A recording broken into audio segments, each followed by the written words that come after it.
تو اس سے میں نے اپنی رائے بتا دی کہ کم از کم یزید کو حضرت یزید رحمۃ اللہ علیہ کہنا چاہیے۔ تو حضرت مفتی تقی عثمانی صاحب کی تحقیق یہ ہے کہ یزید کے بارے میں مستند روایات سے ثابت نہیں ہے کہ وہ حضرت حسین کے قتل میں شریک تھا۔ میرے پاس تو تاریخ کے جو شواہد ہیں اس میں ایسا کوئی صریح عبارت نہیں ہے کہ کسی کو انہوں نے معمور کیا ہو، یزید نے کسی کو معمور کیا ہو کہ جا کر امام حسین عالی مقام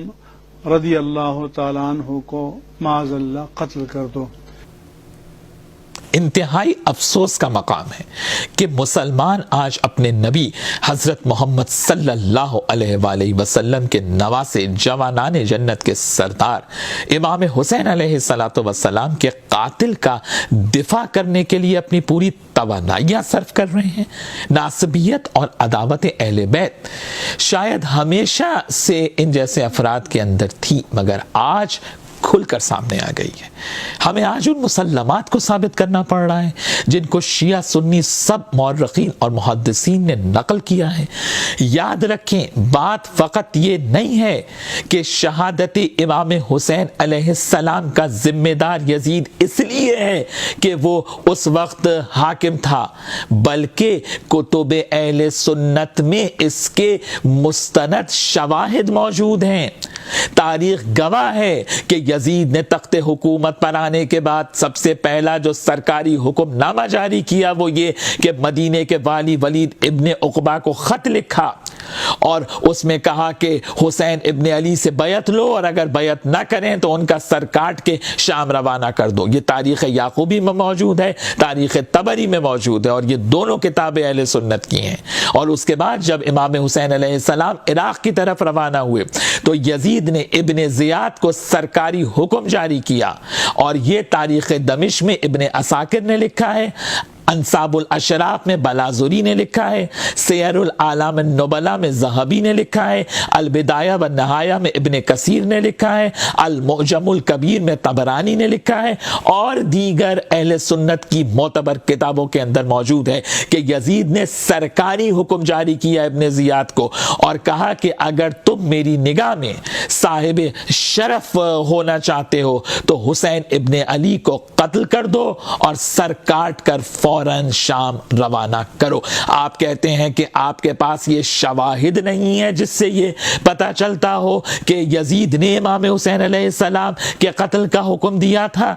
یاد رکھیں، ظالم کا ساتھ دینے والا اور ظالم کا دفاع کرنے والا بھی ظالم ہوتا ہے، اور ظالم پر قرآن نے لعنت کی ہے۔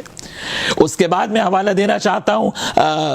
طبرانی کی معجم الکبیر اور تاریخ دمشق ابن عساکر کا۔ انہوں نے نقل کیا کہ عبید اللہ ابن زیاد نے یزید کے حکم پر امام حسین علیہ السلام کو شہید کرایا اور ان کا سر کاٹ کر شام روانہ کیا گیا، اور اس کی تفصیل جلال الدین سیوطی نے تاریخ خلفاء کے صفحہ نمبر 207 کے اوپر بھی لکھی ہے۔ اور خود ابن زیاد کا اعتراف کتابوں کے اندر موجود ہے کہ اس نے کہا کہ یزید نے مجھے دو آپشنز دیے تھے،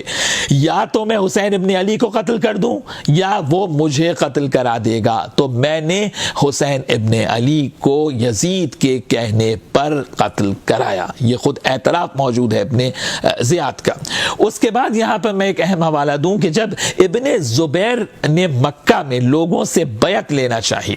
اور ابن عباس نے بیعت کرنے سے انکار کر دیا تو یزید نے ایک خط لکھا ابن عباس کو، اور اس خط میں یہ لکھا کہ آپ لوگوں کو آمادہ کریں کہ وہ بھی ابن زبیر کی بیعت نہ کریں۔ اس خط کے جواب میں ابن عباس نے جو خط لکھا ہے یزید کو وہ بہت اہم ہے، اور اس کی تفصیل کامل فی التاریخ میں ابن اسیر جزری، جن کا سن وفات 630 ہجری ہے، یہ بھی اہل سنت کی معتبر کتاب ہے، انہوں نے اس کی تفصیل لکھی ہے کہ عبداللہ ابن عباس نے یزید کو جواب میں لکھا کہ میں نے تمہاری حمایت میں ابن زبیر کی بیعت سے انکار نہیں کیا ہے، اور میں تمہاری حمایت کروں گا کہ تم نواسہ رسول حسین ابن علی اور ان کی اولاد کے قاتل ہو، اور کربلا میں روز عاشور جو کچھ ہوا وہ تمہارے حکم کے اوپر ہوا۔ یہ ابن عباس لکھ رہے ہیں یزید ابن معاویہ کو۔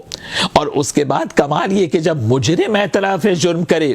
یزید کا بیٹا معاویہ ابن یزید